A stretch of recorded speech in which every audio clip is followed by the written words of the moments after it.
Everybody, I have a great rapper for you all. Somebody you should be seeing in the future, and somebody you will be very excited about. He is an up-and-coming rapper, a part of the group VSW2. His newest collaboration album, AOA, can be heard on all streaming platforms, including Spotify and Apple Music, and it's available right now. Without further ado, here's my guest, Mateo. What's up, Mateo? Thanks for coming Yo, on the show. What's going on, brother?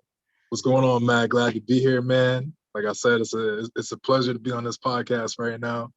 Talking about music, all the fun stuff, man. So that album that just came out, like you said, AOA, it's out now. Spotify, Apple Music, iTunes. Add that up. We got a lot of vibes. Definitely a vibe for all listeners. So please check it out.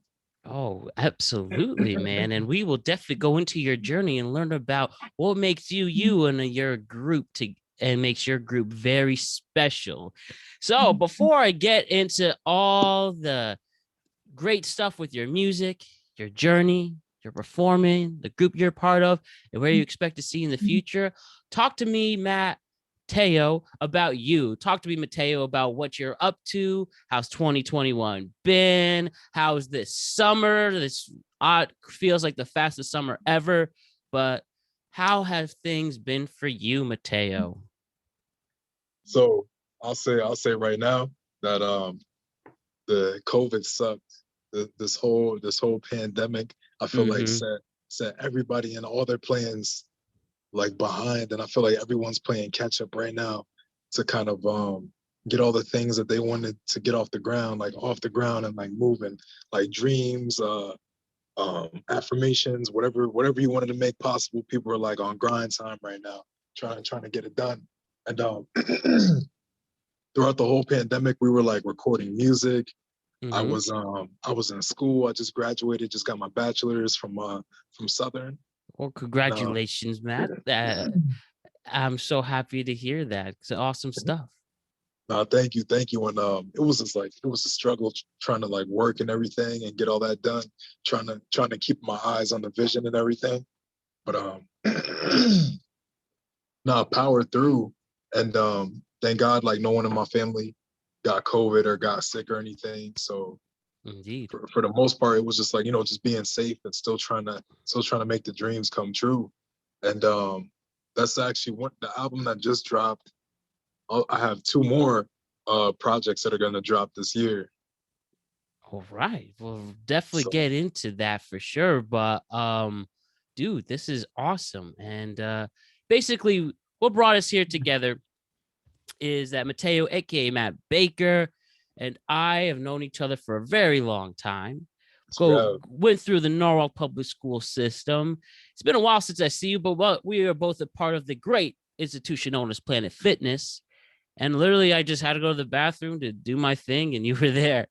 And who would have thought? After, of course, we washed our hands and keep, sanity. We talked, and now you're on the show here. And I didn't know that you were pursuing a career in music, but now we are here with it, and I would just love to hear your journey. So, Mateo, talk to us about how this all unfolded. What made you decide after going through the Norwalk public school systems and pursuing the other great things in life? What made you decide to pursue a career in music? What made you want to be the next big thing in the rap game? Love to please explain to it. Please explain it to us. Would love to hear it. Talk to me about it. Talk to me okay. about how you got into rap. So ever since I was a kid, like my dad would always get like some of the newest albums that came out, and I remember as a kid I would like grab my dad's cassette player, or like his old like one of those Sony Walkmans that has like Yeah. a radio feature, and you could put a CD into. I Mm-hmm. would listen to a lot of Nas, a Okay. lot of Okay. Biggie Smalls. Yeah, Biggie Smalls is definitely one of my top five. But yeah, ever since I was a kid, I used to love old school music like that. And my dad used to be a DJ too. He just Okay. never he just never crossed over into like the digital era. So Yeah. he had like old school turntables and all that. And I used to play with them. scratch his records by accident. Classic, man, a real one. I mean, that's how you know for DJs before they hit the digital age where they could just put a Mac on and then put on Logic and go crazy. I mean, not that there's anything wrong with that, but you know, when you were DJing back then, you had to really pay attention to the tracks and stuff, and you know, you can't scratch it too much or you'll you can't hear anything from it. There was just a real extra skill for that, and that's really cool that you was introduced that way to music. But elaborate more of what brought you to the rap game. So I started off doing slam poetry because in high school, a lot of my friends or people I knew would be like, "Oh, you want to rap?" And they would just like laugh at me and stuff. But once I had gotten into college, like I started going to Norwalk community. I got into I got a chance to do like slam poetry events and just meet more people that did music and everything. So once I had done that, I was able to like find my voice and like establish like a writing skill. I've always been a talented writer, and people would always be like, "Yo, your poems are like awesome." Always give me compliments and everything. I remember I met the mayor of Norwalk. I met him at a slam poetry event. Look at Him that. and his wife. Mayor, is it Rawling, I think? Mayor Rilling, Henry Rilling. Rilling, yeah. I met him and his wife, and they were like, you're so good. You need to like keep doing this. So just little things like that. And I had met one of my friends in my group. We actually went to high school, but we didn't really know each other that well. There's a whole funny story behind that. But he was going to NCC, and he had heard that I had done poetry and everything. And I told him I wanted to get into music. So I kept hounding him down like, "Hey, when can I get into the studio? When can I do this? When can I do that?" And then he finally like made time, let me come into his home studio. And we started working on music. And this was back in 2017, like 2018 we started. And I started recording tracks, like establishing my voice and everything, finding the flow. That's the hardest part doing music, especially for a rapper, having to find flow. Your flow is like your cadence on the track. And if you don't have that, that's the hardest part. I'd say that, finding that, but also already having like the writing skills from poetry helped me out a lot in my music. So once I started doing that, recording more, doing actual performances when I was like doing my songs and everything, we just like started coming together. We met a beatboxer, we met a singer, a couple of beat makers and stuff, and then we just really got it off the ground. I say 2018 was the year. 2018 until now, we've progressed like so much, getting performances on stage, events, and everything. So, all right. So it really, it seems that you always knew that you would somehow, some way cross into this. Is that correct? Well, this is kind of funny, but I was actually going to school for engineering, like a mechanical engineer. But even when I was doing that, I would find myself like still working on music and everything. I was actually I had a friend that had a connection at a studio at Southern, and he would sneak me into like Southern's like recording studio and let me record music over there. And while I was still an engineer, this is before I did the transition into English. But yeah, just doing that, my mind just kept gravitating towards music. So, and that's how I ended up here. I graduated with a bachelor's in English lit. All right, and now you're on your way to greener pastures, one way or the other. Okay, so we always had the Parrots influence playing music. You know, we meet and collab with people who have the resources to create the music. And now that after you graduated college, you know you have this talent in you. You now see, open your horizon, see where things go. So my next question for you is talk to me about performing. You figured out that you got flow, as you mentioned, like you said, the most important aspect to a rapper's performing style. You figure out you have flow, you know how to write music, so you know how to be lyrical, especially from the slam poetry. So talk to me now about performing in front of an audience. You have everything together. You know, it's good for you and the few people who listen to you. But talk to me about the first time you were on stage and you were performing for strangers and what that was like, and whether there was some obstacles to overcome or it came natural to you. Okay, Talk okay, to me about performing. okay. So I'm gonna tell you about my first performance that I did. All right. This was back in this was back in middle school, I think, or maybe ninth grade. I had gotten a performance at a club called Two Boots in Bridgeport, and it's funny because Mm-hmm. the other mayor of Norwalk, Mayor Moshe, he had came to that event. He had came You with and our News Norwalk 12. politicians, huh? I don't know why, but somebody had gotten the mayor of Norwalk to come, and he came with News 12. So one of my friends I was supposed to record with back then, I think this was, yeah, I'll say ninth grade. We were supposed to perform. My friend backed out the last minute. Damn. He's like, man, I can't do this. He's just like, I'm not ready. And we recorded 2 songs, Mm-hmm. and I was like, I can't lose my chance. I was like, I gotta take it. My whole life is like the Nike sign, just do it. To hear But that, man. I got up, I got up, and everyone was looking at me in the audience. I'll never forget this. I got up and I was just like, I can't perform my songs tonight, but I'm gonna just do a freestyle for you guys. And I started saying a freestyle off the top of my head, and a couple of people clapped, and this guy's like, all right, man." He's like, "That's what's up, that's what's up." But I didn't get like a round of applause like all the other people that performed. But I was just happy that day that even though my friend backed out, I still found the courage to get on stage. Even though I didn't get that much of a round of applause, no one like booed me off stage or anything, but I still ate up all that anxiety and got on stage. Wow, that commend you on that. That's actually an amazing story, Matt. So, do you feel that maybe that is the way to go? You have to do the Nike symbol, whether it's performing on stage, whether it's a big thing at work, whether it's just going in an uncomfortable situation. Do you feel after experiencing that that you have to do the Nike motto and just do it? Because, well, it's better than not doing it and have regrets. What do you say with that? Okay, so now looking at like my my first performance while I was taking music serious, like starting in 2018, and like still feeling that same anxiety, but still going on stage and just saying everything with like my passion and everything. Mm-hmm.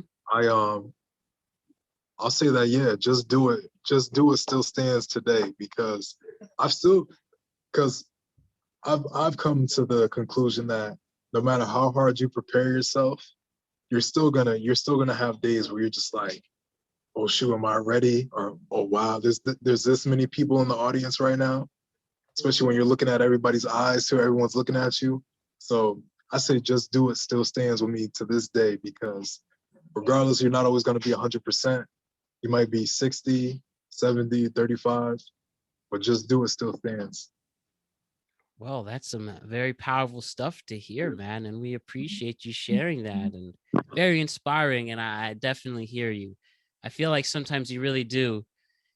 I mean, for lack of a better word, just do it because I think it's worse to not do something and have the regret for it. So, what do we really have to lose anymore when just trying things? I feel that's one thing as we keep getting older, since you and I are just about a year apart, is that we really do have to just attempt the things even we don't want to. And I feel like 9 times out of 10, it winds up actually being a better case scenario than what we thought, you know?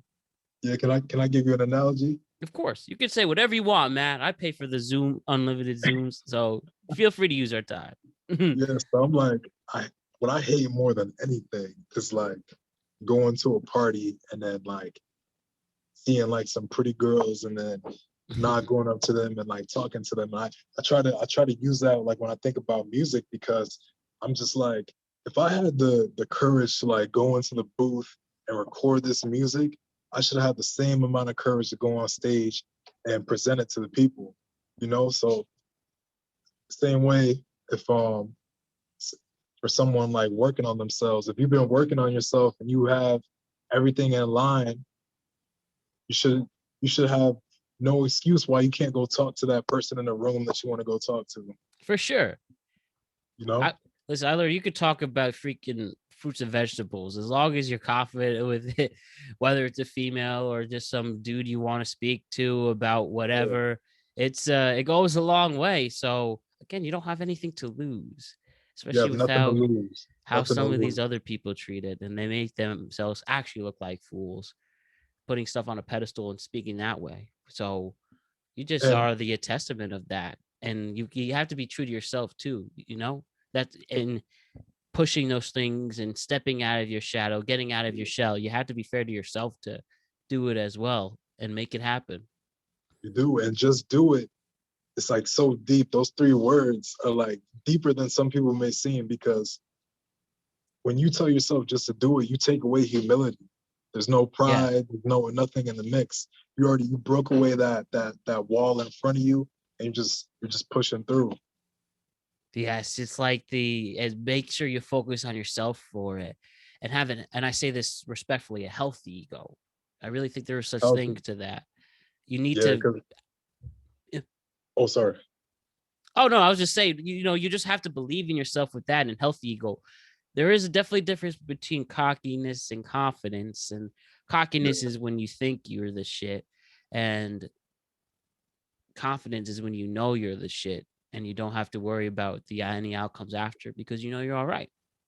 And I right. think as you were saying with Just Do It, you prove that for yourself that you are going to be all right. And fun fact, and ironically, I know that Just Do It, I believe the urban legend is that there was the actual term Just Do It came from a person who was on death row, and they're like pretty much saying your final words, and he was like, just do it, just end it already.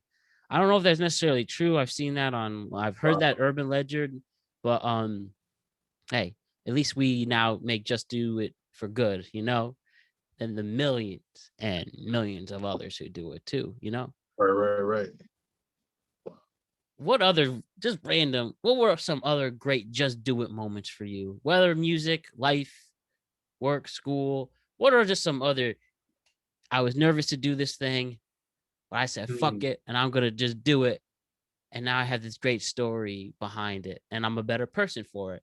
What is another just do it moment for you? Okay. Another. So I'm trying to give you a good one. Yeah, even if it's like, I had a just do it moment. This girl messed up my order at Wendy's. I could have just drove away and deal with it. But I got in the parking lot. I got my receipt and I said, hey, this isn't what I ordered. And she fixed it. Yeah, I know, because I already know how that is sometimes. You've been waiting for that sandwich all day. You finally go to get it, and then somebody brings it out with pickles, and you don't want pickles on there. So, Yeah. but Not but up no, in here. yeah, you were cool. You were cool about that. But yeah.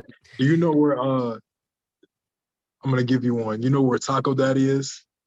Taco Daddy. Very familiar. Probably know the area. Where is it near and stuff?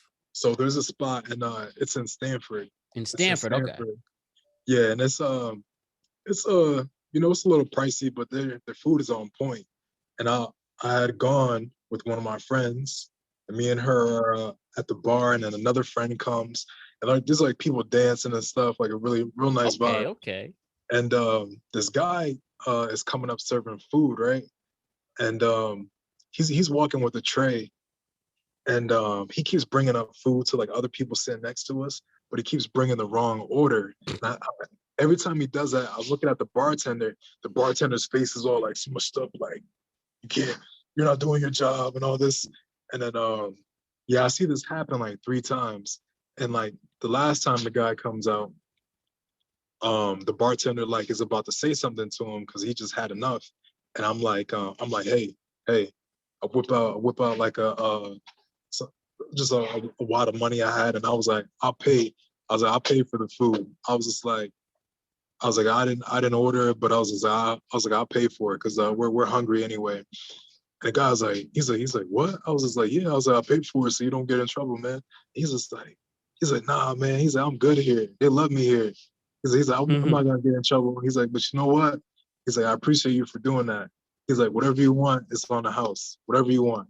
So I told him I wanted like I forgot what I said. I was like, just bring me whatever. He's like, you want a quesadilla? I'm like, yeah. I was like, why not? So he brings me out this huge, like, triple stack quesadilla. He's like, thank you again, man. And I was just like, but that was a just do it moment because everyone else was looking at him because I guess they were like, oh shoot, he's about to get fired or something. But me just whipping out the money and just being like, I'll pay for whatever it is. That just do it moment got me a free quesadilla, and it was a good night. It was a good night. And you made someone's day, it seems, just by doing the right thing.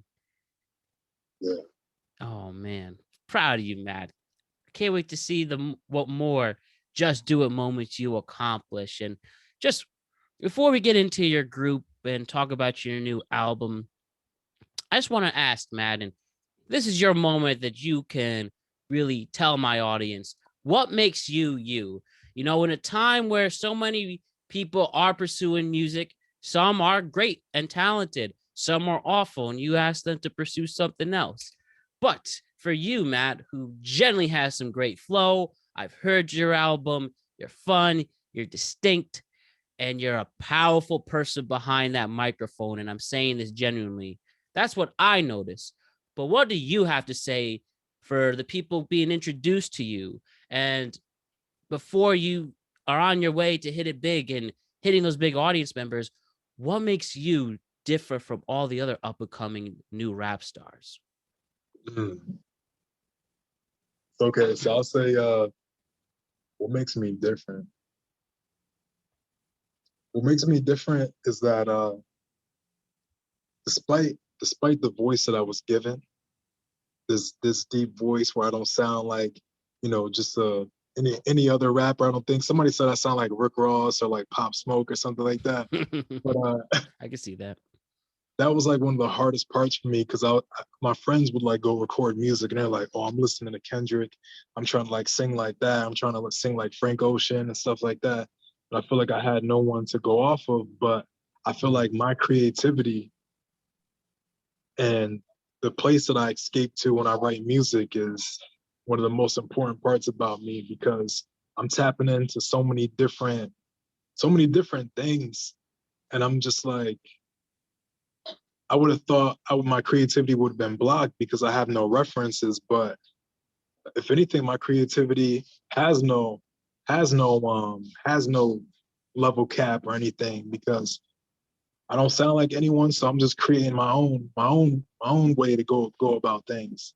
And I think that's the most important part. All right. That's what I like to hear. Most important part. And I think that's one key thing that lots of artists, whether you're pursuing music or stand-up or improv or whatever, like you have to make your own brand for you. Like people don't want to see the next Pop Smoke or Rick Ross. They wanted to see the next individual performer, whether he or she or they are pursuing that. And I think that's awesome that you recognize that too. People want to be saying Mateo. People want to bounce around for Mateo. They don't need another Rick Ross impersonator. They want Mateo. Like, I feel that you realize that, and that's really admirable, you know? I was always one of those people, even in like elementary school, middle school, high school, people would make fun of me because I didn't do things other people did. I used to get designs on my head and used to do all this stuff. And that was just me because I'm a leader. I'm not a follower. And I feel like that resonates most in my music. Exactly. Leader out here. That is the key. And then you will have your following after that. And well, I'm glad that you are able to prove that. And we're excited to see what happens with you, Mateo. So, enough about you. Let's talk about your group. So, you are part of the group known as VSW2. So, why don't you talk to us first by telling us what exactly does that mean if you're allowed to say it? I know that Imagine Dragons apparently have an acronym and they're not telling anyone what it is. But we would love to hear what is VSW. Talk to me about your other members and then talk about how you guys or girls, I think, and girls, talk to me about how you all came together for this great rap group. Okay, so So VSW2, we it was a name I actually it's a name I came up with because I feel like it just resonated most with just with our mission, with our link between each other, like Mm-hmm. our commonalities between each other. And I'll keep the acronym a secret until we like fully release the name. All right. But I'll say that throughout my whole journey in college I met a lot of my friends that I have like right now. I met them in college, and I think it's important to note that because I'm I met one of my best friends, Jay, who has a recording studio in his house. We started recording music, right? Then I used to do the slam poetry events, and I met my boy Andres, who's in a group. His name is D-Rez, and you'll see him listed in the track list on Mm-hmm. the project. But he's on a song called Distorted, and he actually sings, he raps, and he beatboxes. And any Okay. talent Okay. show, that's how I met him. He used to beatbox at talent shows in college, and people would always go crazy, like jumping up on stage and in the crowds and stuff for his beatboxing. And yeah, I met him like that. And then the singer, Zach Wilson, Not that's in the our Collab quarterback of the Jets. team. This is a different one. Yeah, different one. Yeah, Mm-hmm. I met him through my friend Jay, and he's a crazy singer. And I feel like music, the one commonality between all of us just brought us together. Okay. So you guys meet at various events. You guys know that this is what we're gonna do. Why not be the next Migos, Black Eyed Peas, Fugees, you name them, all the great groups. Yeah. So, how long have you been a group for exactly? So you said this was in Southern. Like, how long? Do you remember your first year collaborating together? So I'll say since 2018. 2018. So you Mhm. okay? Cool. So you've been at it for a few years now. Can you talk? Have you guys had the chance to perform in front of other people? Yeah, so we we've done like quite a few events, especially for so we've done some at some clubs, some venues. Okay. Okay. We've done a performance for for Juneteenth. Mm-hmm. Juneteenth, we did a performance, and like there was like a Black Lives Matter rally and everything. All right. We did that, and we've also held our own like showcase for like local artists and everything. Nice. We like headlined, and I could send you a link to that. But Please do. Maybe they'll come on the show. Some of these artists as well. yeah, definitely. Yeah, after they see this, it's a wrap. It's a wrap. I got you. It means a But lot, man. Trust me. yeah, we've done a lot of like small events like that. We Cool. also went to Brooklyn. I can't forget. All right. I had gone to a Nas listening party with Andres D-Rez, and we met Dave East. Nice. Really. How Yeah, was he? so yeah, he was. I mean, he was cool. He let us take a picture with him, and it was a lot of famous people out there. It was just like so many people to see at once. Nice. But yeah, I had done that. I met this lady. She does like showcases for artists. So I reached out to her. She let us go to New York and perform. And then she's still reaching out to us to do another performance. And Look at that. we have a performance coming up on the 24th. On the 24th. And the link is in my bio, on my Instagram. It's Okay. a Cool. Cool. yeah. Perfect. Perfect. Well, the only thing is that performance will have happened after we put this on the air. But Yeah. do you have any other shows besides that, or do you? We could definitely hit on it towards the end of the show what you plan for the future. But if there's anything else to quickly plug, you can. Yeah, I can yeah, on my Instagram, we have a lot of the shows that we've done documented on there. Cool. Cool. So check out your tour dates on your Instagram, which Definitely. is xMatteox _official. awesome. Awesome. Great. Okay. So you have performed. Talk to me about when the three of you perform together. Like how does that feel together? Do you feel like you're like a band in a rock band? I mean, obviously a hip hop group, but do you feel like you are all coming together to perform this awesome, stuff that you all provided together? Do you feel like a partnership and a bond while being on stage together? You talked about what was like performing by yourself, but when you perform with a group, what's the difference? What's added to it, or what's different about it? So we have there's a couple of events where we did perform a lot together with 4 mics because one of my best friends, Jay, who's in the group, his dad is a DJ, digital DJ. So he'll give us 4 mics to like walk around and like perform and everything. And Yeah. I actually throw backyard bangers, I used to call them, where Backyard bangers. I would invite some people to hear our music and we would perform. So, and I've done quite a lot of these, but yeah, I noticed when we do events like that, we're like automatically making sure that no one is like facing their back to the crowd. Everyone's like, if I'm walking too far away, like one of my friends is like coming up, pulling me back. And I feel like on stage, even at venues, we've stopped each other from falling off stage or like walking too far away from each other. And I just feel like that anxiety is still there in a group, but that anxiety just turns into power in a sense, because somebody right next to you is doing the same thing, and they got your back just like you got their back. So Anxiety turned to power. Now that is a soundbite right there. So cool. All right. So you all have the juice.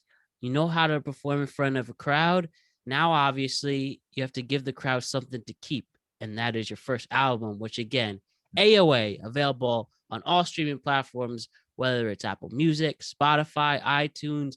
It is here to stay. So with tracks such as Arrival, Bloody Knife, Keisha, Distorted, If I Fall, and so on and so forth, this 10-track, 31-minute album is now yours to keep. It's been out for a couple weeks now, and only going up from here. So Matteo, talk to me about the album. Talk to me. You mentioned you were recording a lot in the pandemic. Was that where this album was ultimately created? What is the story behind AOA? okay, so we had this project had gone through so many changes and dismemberment, and like at first we were gonna make it longer, then we made it shorter, and then we took songs that were supposed to be on here, took them off, saved them for another project. But one thing we looked at for this was just like the hero cycle. And this is like this is a cycle that's in a lot of like stories like the Odyssey and the Iliad and stuff like that. Like a hero goes on a journey, and like these are like the points in the journey that the hero has like gone through until they get to the end. And the whole album, if you listen to it like that, it does tell a story. And the name behind AOA, which stands for Age of Aquarius, a lot of people don't know this, but the Age of Aquarius is like the age of awakening, like finding out things, breaking out of the matrix in a sense, like finding out things that you didn't know before. Let the sun shine with that. Let the sun shine. And I feel like that resonated a lot with us with like COVID and like all the riots and everything. Yeah. Just the whole world in unrest, being able to see past that and still get your goals done. I feel like we really like harness that and like focus, because like so many distractions, school, I mean work. I work part-time, but my job is basically full-time. And just having to deal with all these things while being a full-time student and still get the project done. I feel like that gave us even more of like a push to like get this done and commit to it. See past all the nonsense and focus on the goal. So you would say that this almost traumatic year 2020, you used it to your advantage to create better material for this album? Most definitely. Most definitely. Being Awesome. that all our personal experiences, like while we've done this, you know, whatever is going through breakups or like losing family members or anything like that, that all gave us the extra push and drive to like commit to this and get it done. Nice, nice. So how did the recording sessions work with this? So did you go to your boy's crib and you record track by track all night to, give it to the engineers to mix it all together and such? Or was this all between your group handling it together, sending it out to be distributed and stuff? Talk to me about the recording of the album itself. Like, how did that all unfold? So we actually recorded in my boy's home studio. My boy Jay Mhm. we record right in his home studio. He's learned how to engineer himself Okay, and good. cut vocals, make them sound nice and clear. And I hope all that transitioned onto the project because yeah, his editing skills are just like on another level. Mhm. And so I guess some people would say we work in like a chaotic environment but it's chaotic in a way that it we can still get what we have to get done and still be able to relax. Like we'll be watching Netflix, watching all these shows and stuff, write Mhm. music, go into the studio or go right into his closet, record, come out. And when I told a lot of people this, it was just like, "What? You recorded all this in the closet?" I'm just like, "Hey, I mean, that's As long as it a sound home. good, right? Yeah, home studio is like completely different from like an actual recording studio, and I kind of like it. Sometimes I record in the actual studio, but I feel like it's a little bit more chill. You don't feel like the pressure is not as high when you're in an environment like that. Yeah. Might as well take advantage as technology has advanced for us as content creators. Why not make the most of it? As long as it sounds good, as long as that's literally all you have to do as an audience member is to hear it and, you know, making things just delicious like that. Wait, Matt, can I ask you a question? Yeah. Did it sound like we recorded it in the closet, the album? No, I thought it was very professional. Listening to the 10 tracks, I've heard tracks that go very hard. I've heard tracks that are a freestyle. I have the more melody, the Drake, not soft Drake because it's soft, but it's just like that melancholy Marvin's Room type of song like Kesha is. That's my personal favorite track is Keisha. Um, it's stuff like that that's really just shows that you all pulled it off. And I'm not, here to brown nose you or kiss your ass. It is a very well produced album. And if anybody has a problem with it, well, they could get the fuck out of here, honestly. Power to the content creator, whatever medium you're pursuing it, whether it's podcasting or YouTube or TikTok or making music. I genuinely support your group. And I think it's very, very, very professional. And I really hope that you keep performing and putting yourself out there because more people with valuable opinions that give you more opportunities in the music world will recognize it too. So that's what I would have to say as a fan. What would you have to say too? Is there anything you'd like to elaborate on that? No, I just want to say I appreciate you, and I'm always like asking for everybody's like honest opinion about the music. So I'm not Yeah, one of those guys that are like, oh, you don't like my music, this. I'm always about like, okay, this wasn't that good. How can I make it better? You know. But exactly. I'm glad that you did like it, and Keisha's like one of my personal favorites too. So glad For you like sure. that.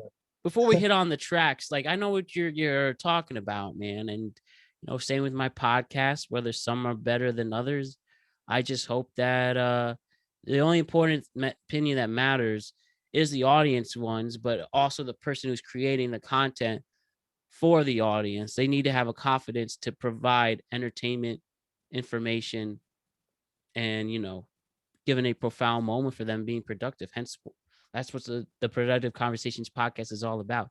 Because matters somehow, some way, we're staying productive with it, and I believe that's what AOA provides with your group and such. So I just wanted to hit on the tracks quickly. As I said, my personal favorite is Keisha. I like the musical vocals in it. I like the very mellow beat to it. No one is rapping over each other. There's not too much going on. I think your opening track, Arrival, is a nice way to show that you're here to stay with a great force. I hear the people featured here are, putting a great effort out there. You have some great lyrics into that. What are some other tracks that people should look out for? And, as I do with every artist, the cold open has some samples from these tracks, and we close out with one. But talk to me about what are some of the other tracks to really look out for, and if any other ones personally mean something more to you. You mentioned Keisha for one has a special place in your heart. Is there any other tracks like that? So yeah, I'll say Arrival is definitely a good opener on there. I don't think we could have picked a better opener. It's like so smooth. That's the smoothest introduction possible.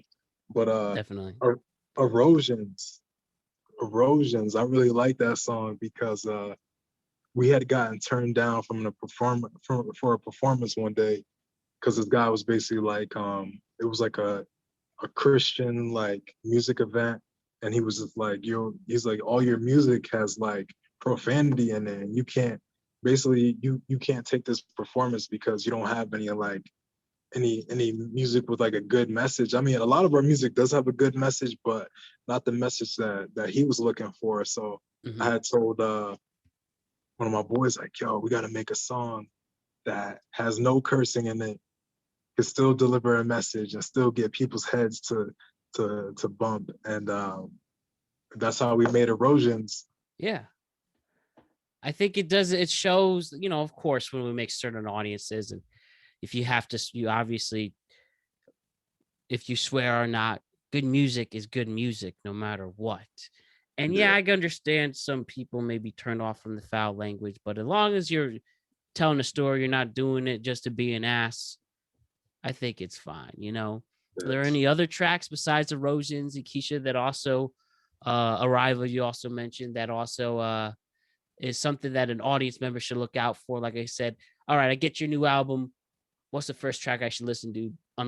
I should hear the album from start to finish. So look at check out Bloody Knife. Bloody Knife is like I Ooh, feel what's like the story especially behind in the that? summer. So Bloody Knife, believe it or not, is was a song that my boy Jay and Zach had had like recorded a long time ago, and they recorded that back in like 2017 or 2018. But I had heard the song and I was just like, yo, like I gotta be on this song. Like this is a really good vibe. And they had it sounded a little bit different compared to what it sounds now. But yeah, Zach just went in crazy with the singing vocals. And I just, I laid down a verse on there and I just feel like that song just became a whole vibe. And Okay.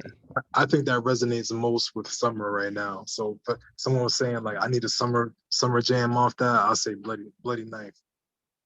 Bloody Knife. Look out for that. Again, available on all streaming platforms, whether Apple Music, iTunes, and Spotify.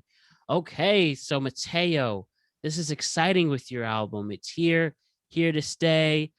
Now let's talk about your future, what you hope to accomplish between you and your group.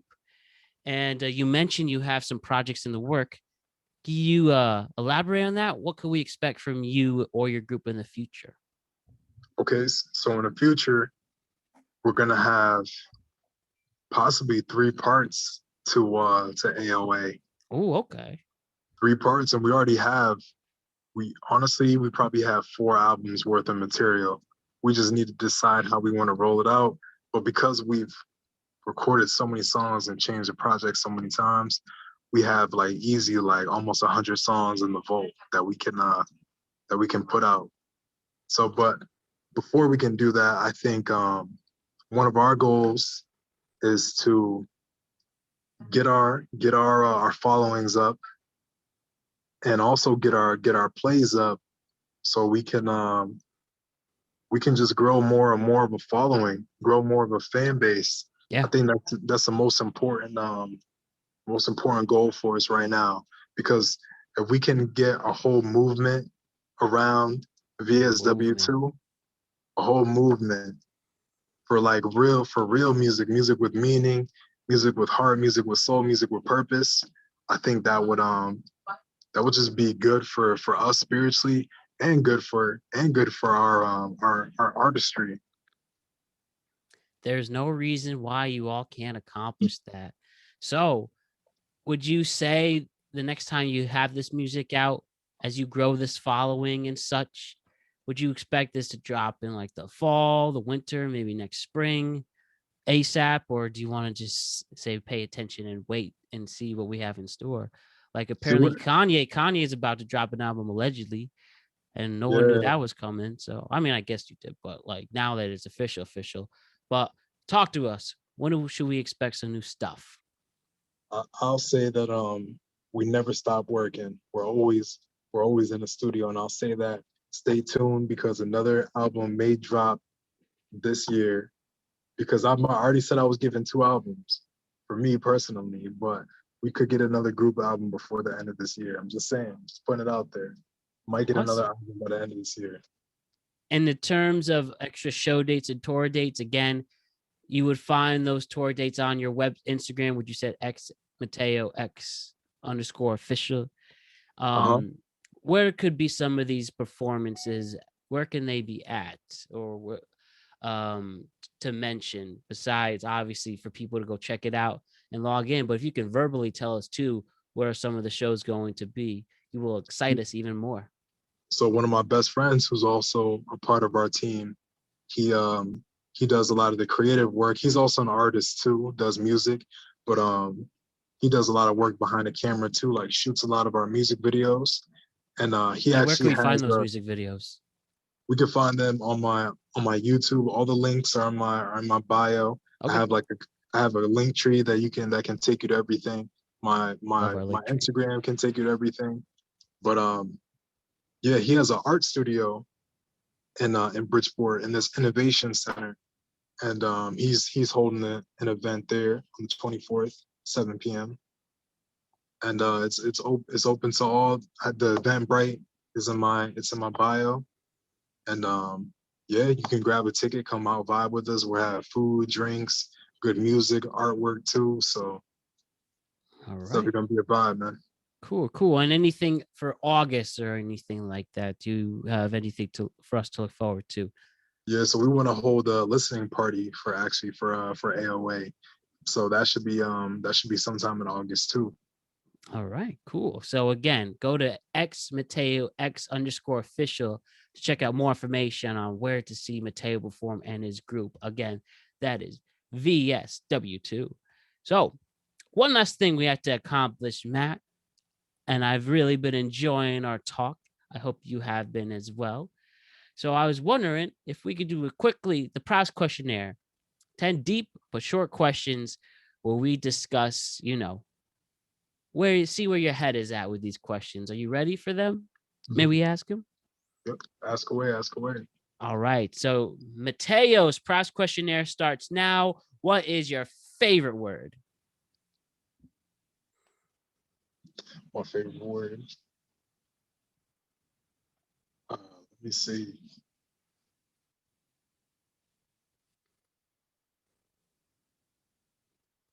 Hmm. My favorite word.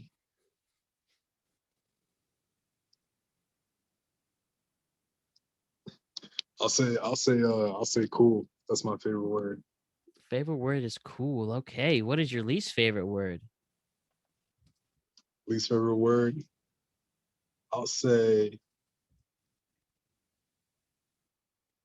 I'll say okay. Okay is my least favorite word. I hear you on that.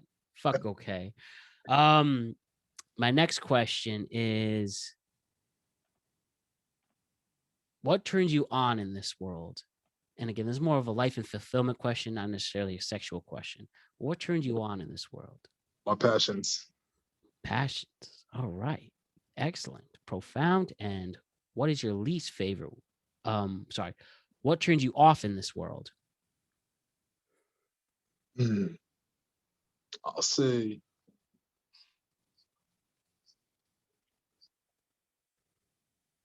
I'll say terrible people. Damn fucking right. What sound or noise do you love? I like when you're in like you're going towards like a waterfall or towards like a stream and you can like hear like the water like trickling down. Oh, waves in the water. Peaceful, peaceful. Nothing beats that. What sound or noise do you hate?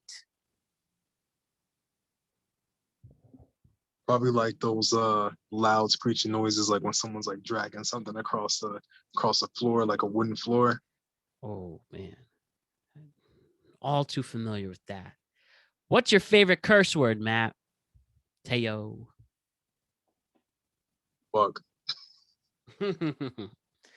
Nothing beats that. Yeah.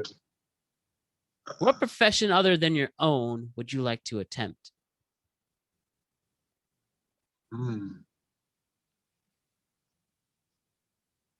Probably being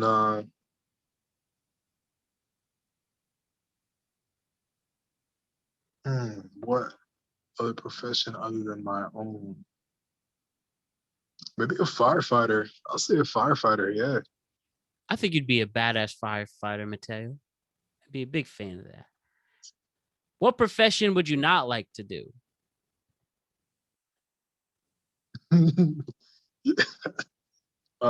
Probably I'm stuck between electrical and a police officer. Oh man. My final question for today, Mateo, is if heaven exists, what would you like to hear God say to you when you arrive at the pearly gates? Everything you did was worth it. I think you are on track for that. So, Mateo, tell us one more time, where can we find your new music and where can we find your social media? So find me on Instagram, xMatteox_official. New project out now. AOA out on Spotify, Apple Music, Tidal, Amazon, the whole shebang. Link is in the bio. Link is in the description. And I hope you guys can listen to this and really, really find like a track that most resonates with you and like whatever you're going on in the world right now. And I hope that you guys can, find some peace from this music. And I really think we will. Well, Mateo, this was everything I hoped it would be, and then some. I appreciate you walking us through your journey, and we're really excited for the future. Please come back anytime, and feel free to have your group join us as well. And anytime you have new music to plug or to advertise, you reach out to me, and I'll show the audience the great stuff that you're cooking up, man. Thank you so much for this. Any other final words? No, I just want to say thank you, Matt. I'm glad I ran into you that day, and it was a blessing and a good time to be on your show tonight. Oh, that genuinely means the world to me. Caps off to you, Mateo. We'll see you very soon, and I'm glad we could keep this conversation going. All right, don't forget to check him out, Mateo, xMatteo_official, and can't wait to see what you are up to next. All right, thank you so much, Mateo. You have a great night. Peace, brother. Peace.